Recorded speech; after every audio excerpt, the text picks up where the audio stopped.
Hello, all. Welcome to Dragon in Winterfell, a podcast centered on works of fantasy and historical fiction. Today I'm reviewing Alison Weir's latest novel, The Passionate Tudor, a novel of Queen Mary I.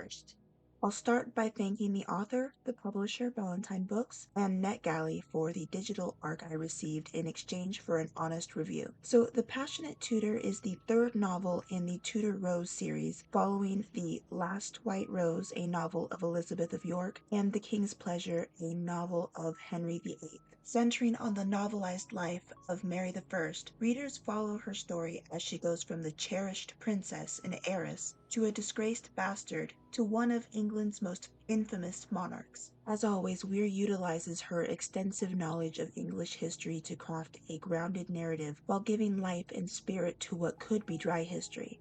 This is what I love about the Tudor Rose series as well as Weir's connected series, Six Tudor Queens. Whether one agrees with Weir's interpretations of the known facts or not, she has a gift for writing historical figures and making their choices feel both authentic to the time period as well as understandable and relatable to a modern reader. A strength in each series, which is continued in this novel, is the complexity of the family relationships. When you play the Game of Thrones, your greatest rivals and threats are your family members. The closer the family member, the more of a risk they are to your safety.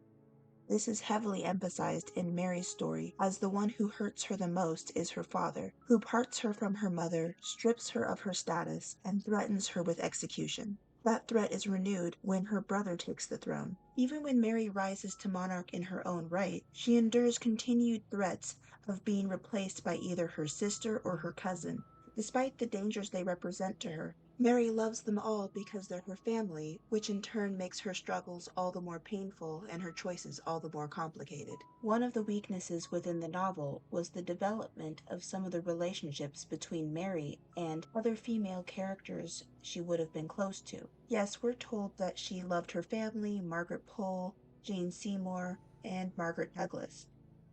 But it's something we're told rather than fully shown.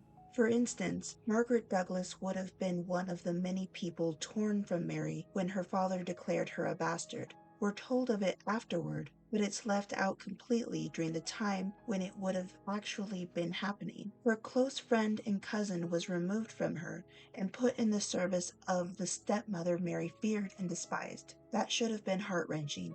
Instead, it was barely a footnote. But the relationship that was very well done within The Passionate Tudor was the one between Mary and her younger sister Elizabeth. That was one dynamic Weir gave full attention to detailing all layers of complexity. When Elizabeth is born, we see Mary's resentment at Elizabeth's very existence, which is followed shortly by her affection for the baby once she is sent to live in her household. The duality of love and resentment continues through the stages of the novel, adding such an interesting layer to the story as well as a complexity to all of Mary's choices regarding her sister. Overall, this is a book best for those who enjoy a slower read that allows the plot to unfold authentically rather than a fast-paced one. I gave this one 4 out of 5 stars, and I would rank it the second best of the Tudor Rose series, right after The White Rose, but before The King's Pleasure. Going forward with the rest of the series, I'm really curious about whether Weir will follow this up with a novel on Elizabeth I.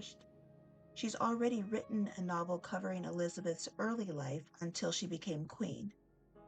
I wasn't a fan of that novel, but given how long Elizabeth's life was, it would be difficult to cover everything in one novel without leaving out significant details. So I could see the next novel picking up with Elizabeth right where Mary's novel left off, but we'll see next year. Anyway, that's enough from me. Let me know what you think of this novel or any of Weir's other books down in the comments below.